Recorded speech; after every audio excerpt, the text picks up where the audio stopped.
Hey, good morning everyone and welcome to the Last Trumpet Bible School. As you could see, today we are doing lesson 5, part 5 of studies in atonement, and particularly beginning with our understanding of God. This now follows on from where we ended off last week, looking at the influence of the Greco-Roman worldview and philosophy on Christianity and the resulting view of a static God. Today we're going to have a look at the view of God from an biblical Hebraic perspective and everything around that. To begin with, first and foremost, why is this so important? I'm going to read to you from the history of Christian thought. We can see that our doctrine of God determines our understanding both of the doctrine of atonement and of the nature of Christian assurance. It all starts with how we think about God and how we understand God to be.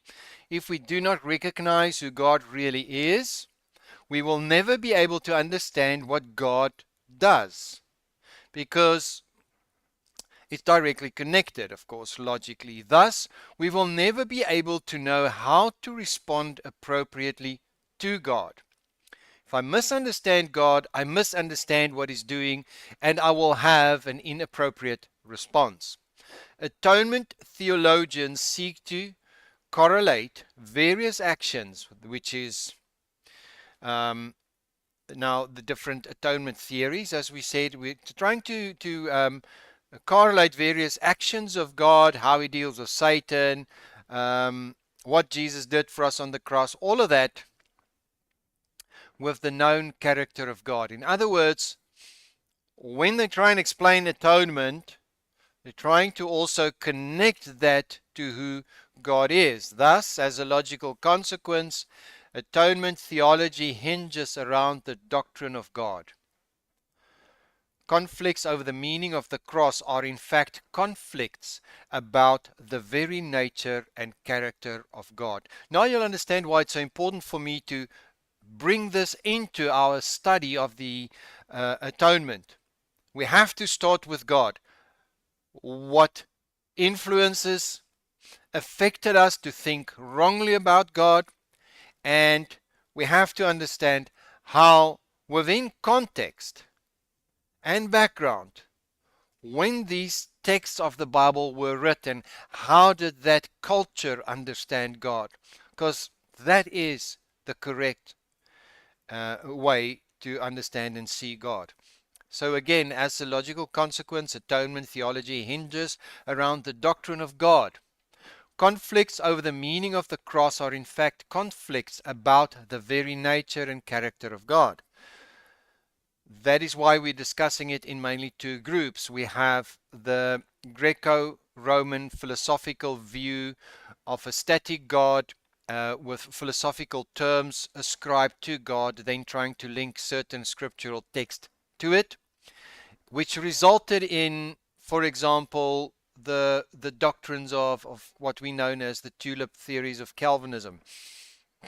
On the other hand, we have the Hebraic view of God, which is filial, covenantal, and relational, and God is shown to be completely different than what the philosophical view seems to portray him to be. And as a consequence, we have two almost diametrically opposed theories of what God does through the cross. It therefore becomes critical to investigate how our understanding of God is developed and influenced. The message we call the good news will ultimately take the shape of the God we serve. What do you portray as the good news? You come with the good news, but what is your good news? It's going to directly be linked to what you think of God and what you understand and who you understand God to be. One of the greatest forms of idol worship and a major offense to God is to have a wrong concept of Him and thus relate to Him inappropriately. And I think that is something quite heavy to consider. Again, reminding you of what we said previously, the misunderstanding of the attributes of God can profoundly shape and distort the interpretation of the atonement. right? The Bible offers a consistent, multifaceted picture of God, and any misrepresentation or misinterpretation of God's nature and attribute can lead to theological error. I can't overemphasize the importance of understanding the attributes correctly. So Christ's vicarious humanity, sacrificial death, resurrection, ascension, high priesthood, and second coming are efficacious with respect to atonement because all are grounded in the person of the Son of God became human for us. He is the ultimate revelation of God. So what are we saying? In order to understand God correctly and to have that final plumb line of who God is, we have to look at Christ. We see God progressively revealing himself throughout the scriptures. He is a person and self-revelatory. And then he spoke to us in many ways, in many forms in the past, but in these last days he spoke to us through the Son. And we need to therefore consider carefully who God expresses himself to be through the Son before we can come to conclusions about what God does through the work of the cross. Further, in the light of that statement, we cannot isolate therefore just the death of Christ as the total work of atonement.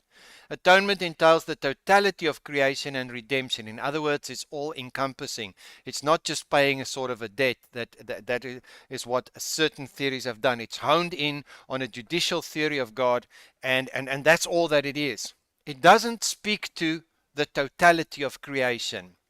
The totality of the person in the work of Christ. In other words, it's his birth, his life, his ministry, his death, his resurrection, and his ascension. All of it is part of the redemptive work. The totality of the person of the triune God. In other words, God is indivisible. You can't say that the Son acts separate from the Father or in opposition to the Father, or the Father has a different expression of heart than the Son. Okay? We have to consider that God acts in an indivisible unity. Okay? The totality of the history of Christ, the totality of many biblical and theological motives, the totality of participation as the divine participation in the Son in humanity, and the human participation of the believer in the Son by the Spirit. So we need to see it as it is, not as we choose to see it. And the danger here is that when we have a preconceived idea of God based on philosophical arguments around God, we necessarily are going to come to conclusions that will reduce the work of the cross or misinterpret it completely, and we don't have a view of the totality of the work. Now, as I said before, this cultural influence around the understanding of God is critical because of an understanding of the development of certain doctrines, if it comes from a particular background, and particularly referring to the Greco-Roman. Then the influence of philosophical presuppositions, then again the doctrinal coherence and contemporary theology. In other words, does it hold together? Did it just develop suddenly in the church, like we'll see with certain of these atonement theories? Is it consistent from beginning to end? And then how that influence how we worship the Lord, and then whether it's actually intellectually honest. I've addressed these things previously. I'm not going to dig into it today. Where do I actually want to begin? So we want to look today at how Hebrews from the Bible, not the modern day Hebrews, from the Bible understood God. How did they get to know him? Let's begin. And this is so important. The biblical Hebrews came to know God primarily through experience and revelation rather than through pre-existing philosophical or theological constructs. What we have today is we have a book, we have a Bible.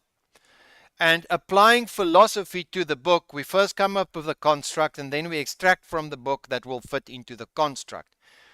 The Hebrews of old didn't walk with a Bible under the arm out of Egypt. They had nothing. So how did they get to know God? God being a person, being personally involved, is self-revelatory, and he revealed himself to the people, and particularly as he took them through things, he revealed something of himself through the circumstances, and they got to know an aspect of God. They didn't have any preconceived idea of how he is and who he is. We come with hindsight and philosophy. They came with nothing and the experience of God and the revelation of God in their circumstances. It's a big difference. The one is subject to argument, the other one is not. Okay? Unlike other ancient cultures which created gods based on nature or human needs, Israel encountered God first and then sought to understand him based on those experiences. We are going to have a look at that this morning on some of the names, some of the things they ascribed to God. Now, it's very important to understand that whenever we see the so-called Hebrew names of God, they are literally not names, but descriptions of an attribute or characteristic of God. Okay? And that's what we're saying here. Since the Hebrew did not develop a systematic theology before encountering God, their understanding was always experiential, meaning rooted in real life encounters, not speculation. It was revealed based on God's initiative, not human reasoning. Can you see the big difference, folks? It is so important. I mean, I wish I could overemphasize this to everybody listening to this message. It's so contrary to how we work. We have constructs first. Most people I know actually don't walk with the Lord. They have constructs, they have ideas, they are well trained in theological cemeteries actually, but that's what they have. It's an intellectual construct. There's no practical walk with God from day to day. Okay, so they had things revealed to them. And then it's progressive also, deepened over generations through history and prophecy. So God chose to reveal himself through those circumstances, through men inspired by the Spirit to speak for him. In our modern culture, names identify a person, place, or thing. However, in the ancient Hebrew culture, a name had symbolic and often prophetic significance. When God revealed his names and titles to the world through the Hebrew people, he was showing us a dimension of who he is, his character, his purpose, and his will. Can you see it's so different from what we have? We in the West study. We come up with a field we call the study of the attributes. Theology proper, okay, meaning the character and nature of God. And then in that we come up with ideas which directly link to philosophy. Everything that I'm not, God must be, and then we link verses to it. Though I have found that many of those verses linked to those attributes are incorrect. Okay, here we have something else. We have no preconceived idea. We have a walk with God and a progressive revelation of God to his people. So they didn't guess who he was. They knew who he was by virtue of walking with him. Now, let's look first and foremost. There was encounter with God through personal and communal life, and there are a number of examples like that. So God revealed himself to Abram in that call, to Jacob, Jacob's dream, and Joseph's life. Okay? What is important here is that we can see the Lord making effort with man, revealing himself to man. Man cannot come up with ideas of God and then make God comply to it. Very important. Then there was communal encounters with God. We see in the Exodus where God visited his people. God led his people as a community. Then there was the meeting, obviously, at Mount Sinai, which was one of the most dramatic. The entire nation experienced God's presence. And then, of course, the whole wilderness journey. It had all to do with a communal interaction with God. And all of these encounters, whether it was in a personal encounter or a communal encounter, shaped their understanding of who God is. No guesswork. And as I said, it's progressive. They didn't come up with ideas of God before they actually went through something. Okay? So what do we see? The Hebrews didn't define God through human speculation. Rather, God revealed himself progressively.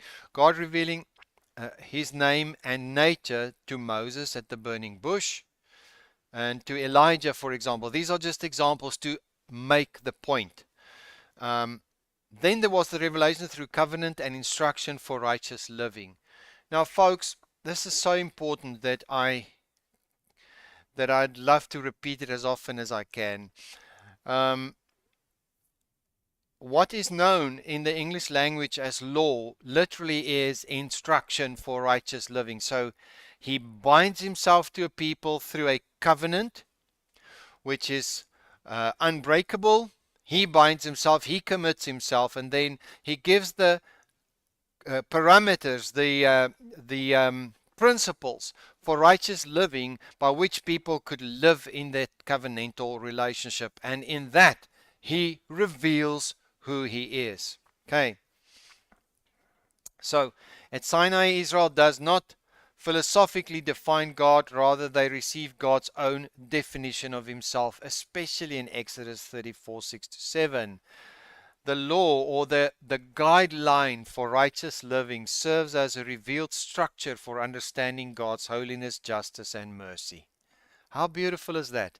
You see, folks, what we have done with preconceived, clinical, static views of God, we have made these into very dry principles without the relational and loving aspect of it. The moment we look at Hebrew eyes to the same words, we understand that it's all tied together with the fact that God reveals himself in a very personal, relational way, binds himself to these people, declare himself to be the Father, declare himself the head of a family, and then within that environment, he gives them the instructions for how to live in this household. Now, if you start to understand that, it completely changes your understanding of what he then did through Christ. The one is static, the one is active. The one is passive and the one is dynamic. The one is the unmoved mover and the other one is the involved personal imminent mover. Okay, it's a big difference. Then, of course, there was prophetic revelation to the people through the prophets. Okay, and these prophets received visions and direct messages from God, often contradicting their own expectations of how God should act. And it's very important that you understand that when a prophet spoke, he spoke for God the words of God.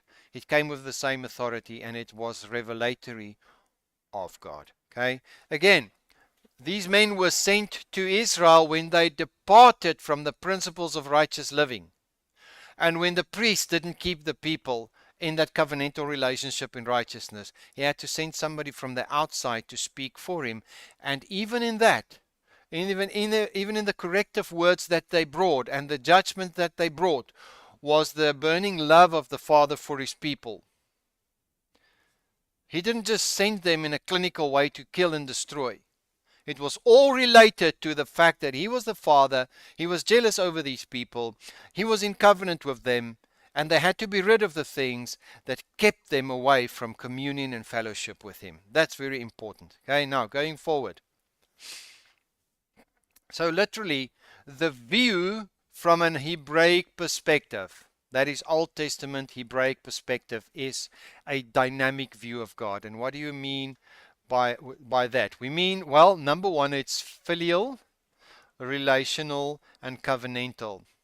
He describes himself as the Father. It's a father-child relationship. It's bound together in a family covenant. Okay? And it's actually a relationship, an interaction between God and man. So it's rooted in covenantal theology. That's the one thing. If it's like that and if it's relational, it's dynamic and interactive. So further we say that it's personal and God is dynamically involved. God is faithful and consistent but not static. This is different from what philosophy say God is. You see, with Greco-Roman philosophy, we have a large chunk of the Western Church telling us that God is immovable, He's impossible, everything is predetermined, you just think you have a free will. Everything is predetermined because if God is slightly changing in any way of His attributes, then He must be less than God. Change implies imperfection, so guess what? He's got to be static. That's what philosophy does to God. I mean, nobody wants to worship a rock, right? It's so funny to think of God in such a way when you go to the Hebraic view. They didn't understand God that way. As a matter of fact, they didn't know Him that way. It wasn't just a question of understanding, they walked with Him. And so we see God is personally, dynamically, actively involved. He was faithful and consistent, not static. God responds to human choice, prayer, and repentance. It's so interesting that when I speak to some theologians who cling to a philosophical view of God, that they have explanations for God changing His mind. It repenteth God that He made man. And they link all of this to the deterministic fate of an immovable God. It's unbelievable.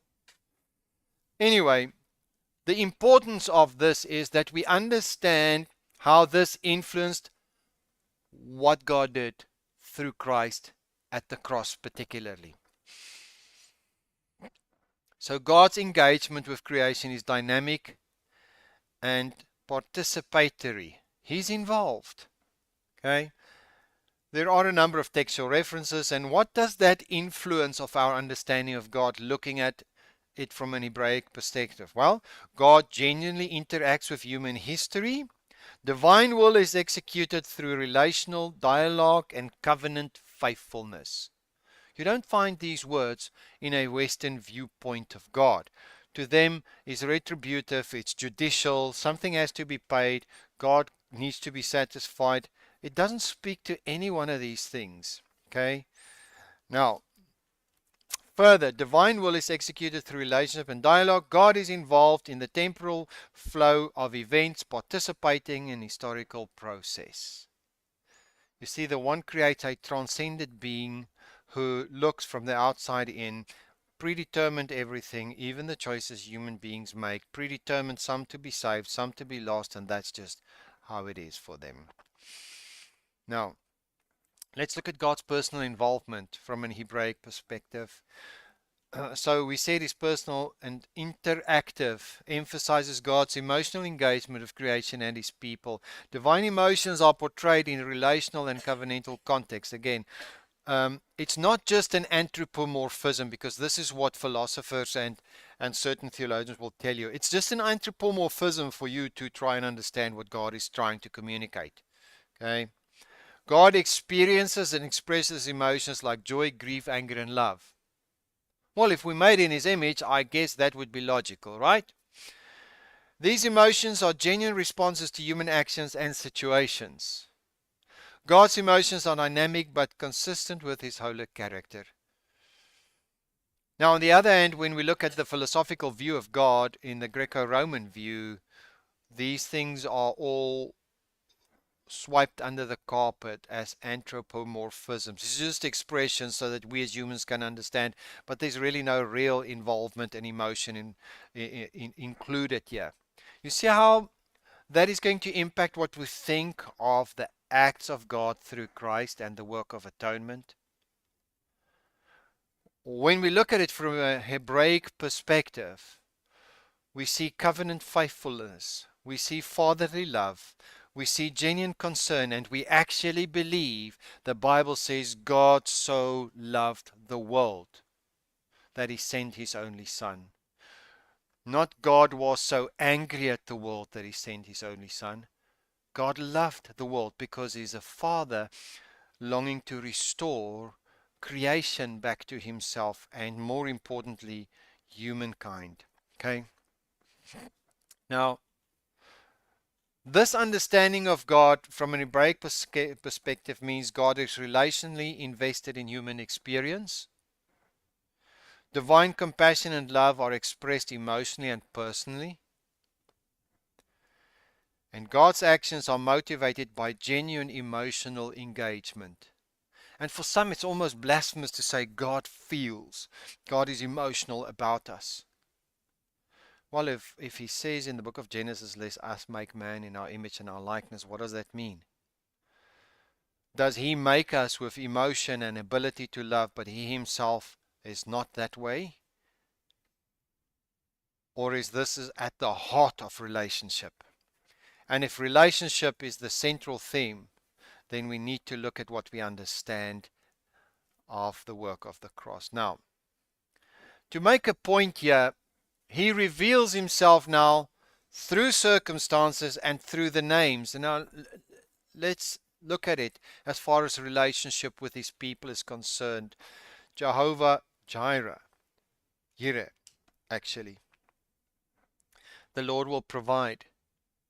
So we know, of course, the sacrifice of Isaac. That's what happened there. The Lord intervenes, and it's not just the Lord will provide, but the Lord will provide for himself the lamb. That's what it means. The Lord will provide the way of reconciliation. It's not something man can do. Okay? So it speaks of that provision for restitution. Okay? Then we see another name in relationship, and what I'm trying to show you now, so it is relational. He's involved.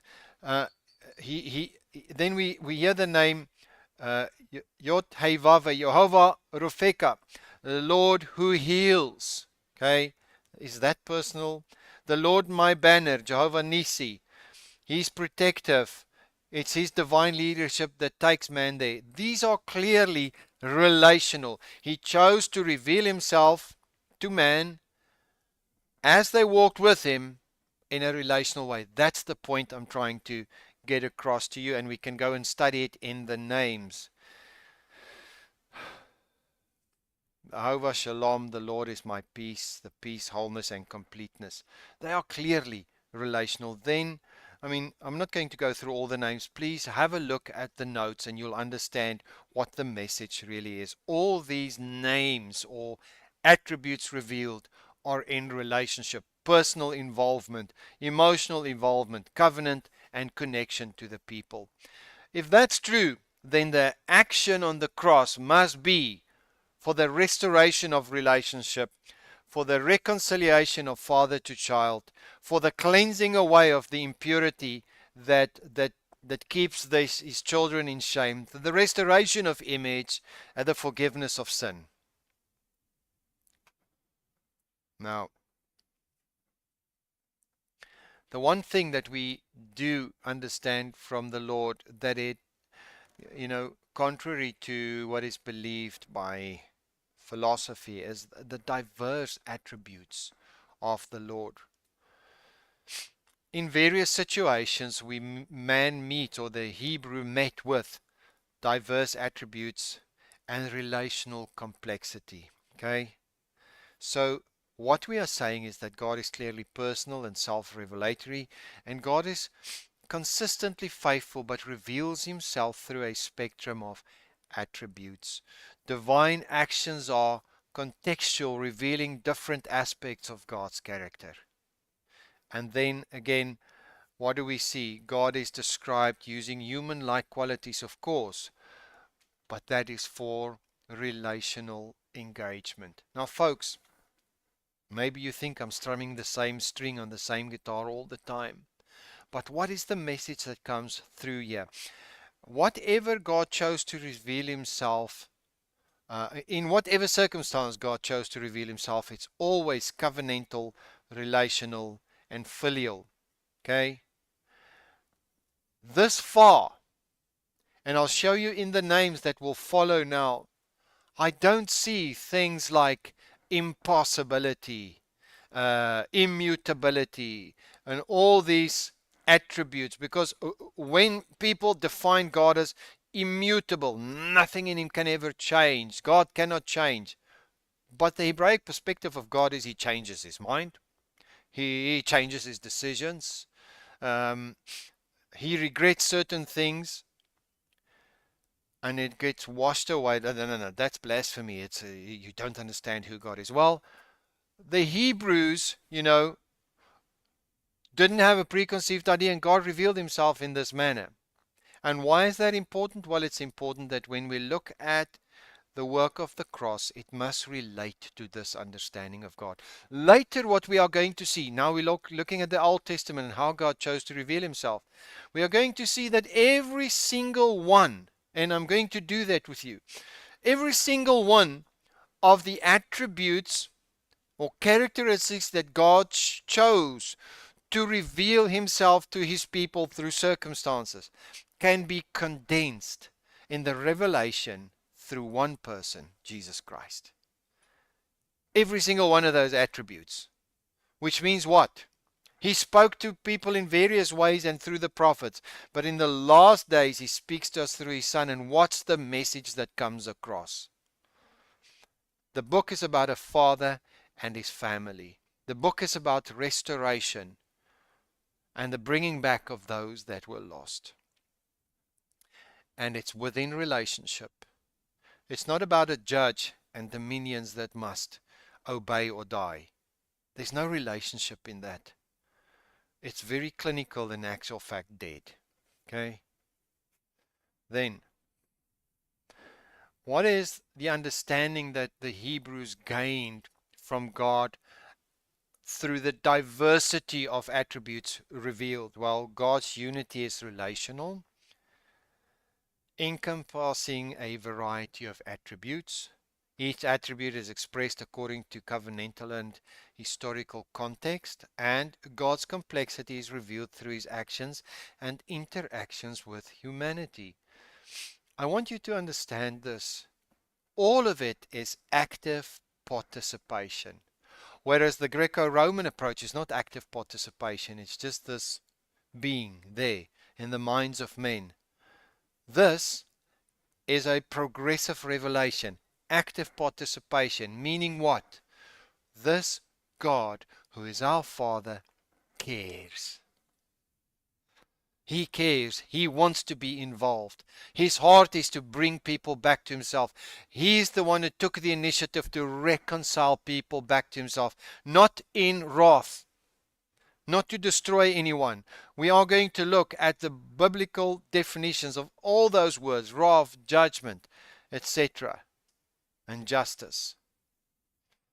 Now, just to show you that the revelation of these various attributes are all also relational. For example, chesed, the loving kindness and covenant loyalty of God that you find. The Lord is compassionate. The Lord is truth and faithfulness. The Lord is righteousness. The Lord is justice. Now, those are a variety of attributes revealed, but again, they're all relational. They're all God actively involved with us. Okay? Now, let's go then with that as a bit of an understanding to how that would influence our understanding of what God did through Christ. Well, first and foremost, we've learned from this perspective that it's filial and a covenantal relationship. So, God asks of man, but only once He's committed Himself to man and man committed to Him, then He gave the principles for righteous living to live by. And so it's this household and the principles of the household, and it's relational, and He's not passive or transcendent and without feeling for His own house. In the Hebrew Bible, atonement is closely tied to the idea of maintaining or restoring the covenant between God and Israel. Atonement is primarily about restoring harmony and fellowship after sin or impurity has disrupted the relationship with God. I want you to see that now. So here we have a revelation of God to His people. We have them covenant with Him. They understand that they're the household of the Lord, He chose to call himself their Father. He stands in a particular active relationship with them, and any transgression would stain and tarnish the temple and the person and make them unfit for that covenant relationship and for the presence of the Lord. And so sacrifice served the purpose of cleansing, not retribution. They were already in relationship. The relationship was scarred and tarnished. Cleansing had to take place and honor had to be restored. And so within this filial relational context, atonement had a very particular meaning. They did not see this as a judicial act or a retributive act. We're going to study the book of Leviticus around this very clearly. As I've pointed out before in some other lectures, Leviticus 16:30 says clearly what atonement was given for: to cleanse, to purify, to wash away the stain. Okay? So, the sacrificial system, now out of this understanding of God, the primary means of atonement in the Hebrew Bible is the sacrificial system, the Day of Atonement. It's described in Leviticus 16. Of course, the key event was the blood that the high priest took into the most holy place. And then we see this is an act of cleansing. Cleansing. Okay, where the animal blood cleanses any impurity that defiles the worshipper and tarnishes the covenant relationship. Folks, I mean, how long will it take us to understand this? Then, within that community, there was a focus on ritual purity. Let me explain. Atonement is associated with ritual purity, especially in the terms of dealing with contamination of sin and impurity that have made a person or a community unclean. We are going to dig into it, as I promised, in the study on the book of Leviticus and the sacrificial system. You've got to see this. It's relational, it's filial. God is actively involved, and sin and impurity is acting contrary to the principles of right living and right relating. That brings a stain on the person. And once there is a stain, the presence of God leaves. So that stain has to be taken away.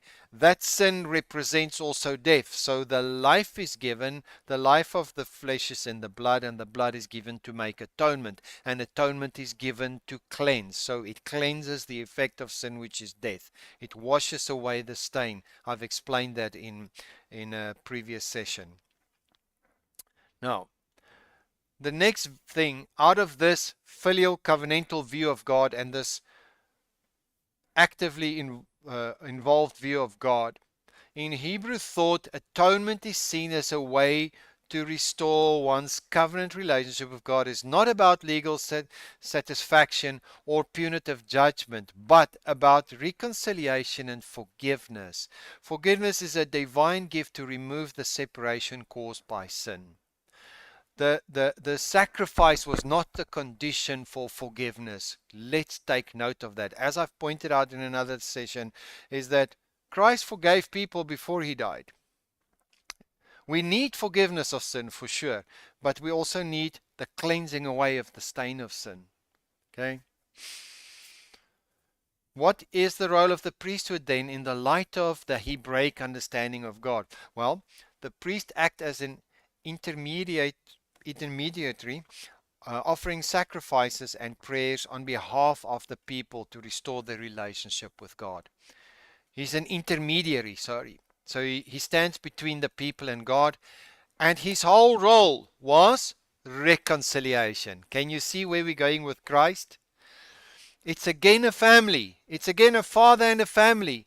This time his love extends to the whole world, and we need a new high priest for the purpose of reconciliation. They didn't view the priest as somebody who's going to, they cringe and go, he's going to go in and he will face the brunt of the wrath of God.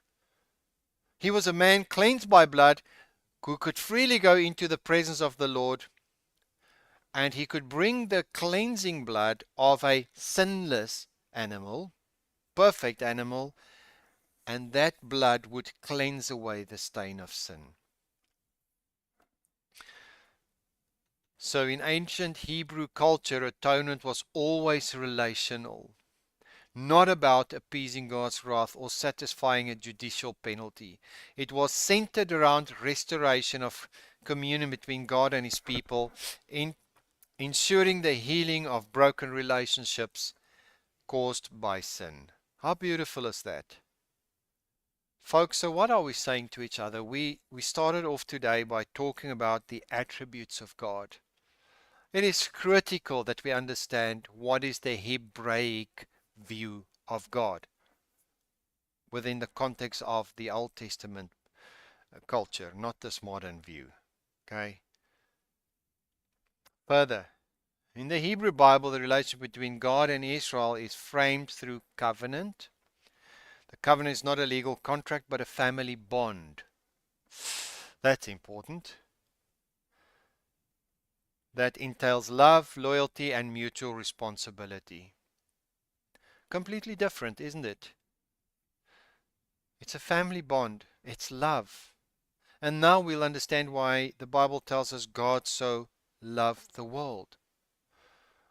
The Bible begins with explaining the story of the head of a household. Hebrews reiterates that faithfulness over the house of God, and then the son is faithful over his father's house, which is all that believe. Okay, then. So sin is a breach of that covenantal relationship, and fellowship had to be restored. Atonement as reconciliation. The word atonement or kippur in the Hebrew means to cover, to purge, or to reconcile. That's where the English translation came from, at one mint, to make one again. And somehow we have made it at appeasement. The whole relational thing is removed.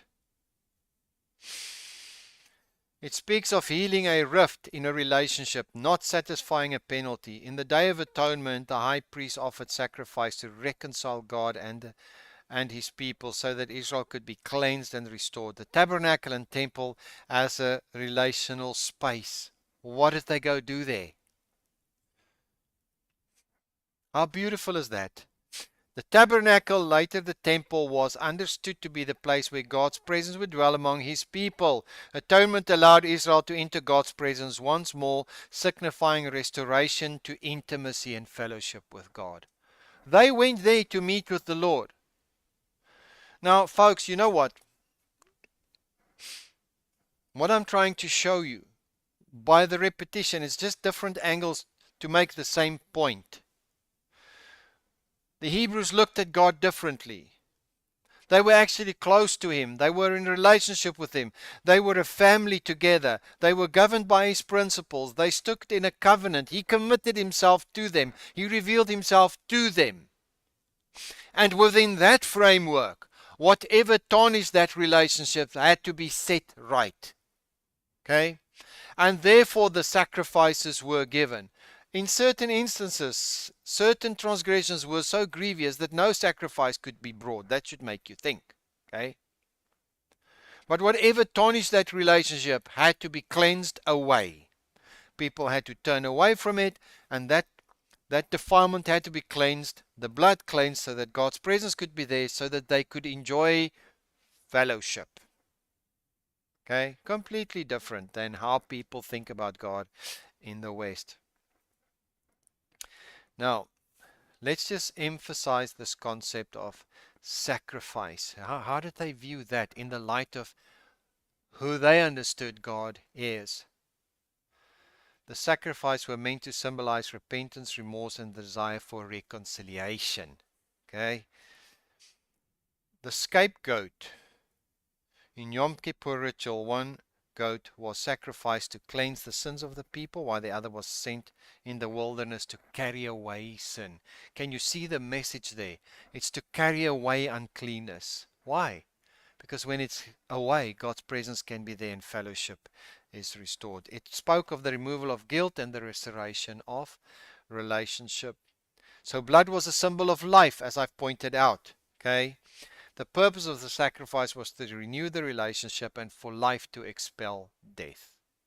It's completely different than what we think. Okay? And then I want to look at Jesus now as the fulfillment of that in the light of how they understood God. And I'm not saying this is a comprehensive study on the Hebraic understanding of God. Those are just pointers because I'm dealing with the attributes of God in a completely different study series. Okay. But what is the importance of it all is that the conclusion about who God is different than what Westerners think of God. And as a consequence, it's a completely different understanding of what atonement means. And literally, if we followed the original translator's intention, we would have come to the same conclusion: at one mint, to make it one again. And so we see, in the light of all of this, in Christianity, Jesus is understood to be the fulfillment of the promises made in the Hebrew Bible. It's just continuation of covenant. He still relates to in covenant. You see, the relationship was fractured by sin. So Jesus, as the Son of God, embodies the filial relationship perfectly. What are we supposed to see? God so loved the world. If you've seen me, you've seen the Father. So now we consider all of Christ in the work of reconciliation. He comes to express to us the heart of the Father. Not once have I seen him express the wrath of the Father. He came to express something, and we need to take a closer look. I've never seen a sermon in the New Testament, in the Gospels, preached by Christ about the fact that he came to appease the wrath of the Father. If it's not there, it's not there.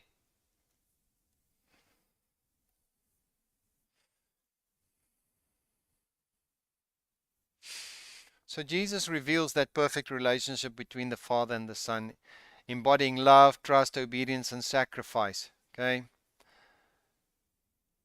God the Father takes on the role of the Father seeking reconciliation with his estranged children. And Jesus, as the Son, willingly submits to the Father's will to restore the relationship. So we need to see the relational aspect of it. And then we'll see what God did through his Son. And then lastly, what do we see? The mercy and love of God that was so central to the Hebrew understanding of atonement are also central to the Christian understanding of the death of Christ, or it's supposed to be. What is this all about? Well, it's restoring us back to the Father. But how do you do that with a message that preaches on the one side an angry God who seeks to have justice done before he could even forgive? How do you reconcile that with the message of God so loved the world? Because if you put the two together, you almost sit with an idea of, well, he loves us so much, but if I don't believe, he will torture me forever and he will be angry at me forever. Is that the message of the Bible, or are we missing something? And I'm not trying to be nasty.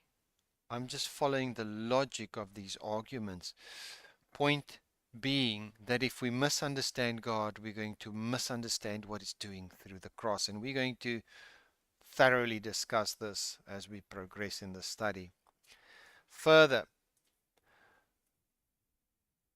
God's love is the driving force behind Christ's sacrificial death. For God so loved the world that He gave His only Son. Christ's death revealed the depth of the Father's love. And I think we need to understand that if wrath was the driving force and justice the driving force behind the coming of Christ into this world, where does the Bible state that? it talks about God so loved. And be careful now. We're not talking about this liberal Christianity, because some falsely will accuse us of saying that. That's nobody's saying that. But it's very difficult for a person who is legalistic with a Greco-Roman view of God to understand that love and love for God and the love of God in your heart is enough to walk in perfect righteousness. Okay? And so we see that this cannot be written out of the Bible. We have to look at the Son and look at how the Father chose to reveal himself through the Son. The Son is not an expression contrary to who the Father is, and that the driving motive was not wrath but love. Okay? And then finally we see mercy and forgiveness. The death of Christ is a demonstration of God's mercy, where the Father forgives the sins of the people, cleanses them, and restores them in relationship with his people. So folks, what are we saying to each other? It is so important to study God for who he chose to reveal himself to be, and not who we make him up to be.